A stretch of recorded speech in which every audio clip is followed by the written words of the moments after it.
കംസനെ വധിച്ച ശേഷം കൃഷ്ണനും യാദവരും മധുരയിൽ സമാധാനത്തോടെ ജീവിക്കാൻ ആഗ്രഹിച്ചു. എന്നാൽ കംസന്റെ ഭാര്യാപിതാവായ ജരാസന്ധൻ യാദവരോട് പ്രതികാരം ചെയ്യാൻ നിരന്തരം മധുരയെ ആക്രമിച്ചു.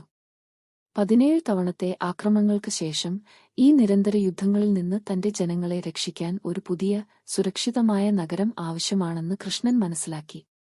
കൃഷ്ണൻ സമുദ്രദേവനോട് അഭ്യർത്ഥിക്കുകയും യാദവർക്ക് വാസയോഗ്യമായ ഒരു സ്ഥലം കടലിൽ നിന്ന് ഉയർത്തി നൽകാൻ സമുദ്രദേവൻ സമ്മതിക്കുകയും ചെയ്തു. തുടർന്ന് ദേവശില്പിയായ വിശ്വകർമാവിനെ ഉപയോഗിച്ച് കടലിന്റെ മധ്യത്തിൽ സ്വർണവും രത്നങ്ങളും നിറഞ്ഞ അതിമനോഹരമായ ഒരു നഗരം കൃഷ്ണൻ നിർമ്മിച്ചു. ഈ നഗരത്തിന് ദ്വാരക എന്നു പേരിട്ടു. ദ്വാരക പൂർത്തിയായപ്പോൾ കൃഷ്ണൻ യാദവ് കുലത്തെയും മറ്റു മധുര നിവാസികളെയും അവരുടെ സമ്പത്തും കന്നുകാലികളുമെല്ലാം വേഗത്തിൽ ദ്വാരകയിലേക്ക് മാറ്റിപ്പാർപ്പിച്ചു.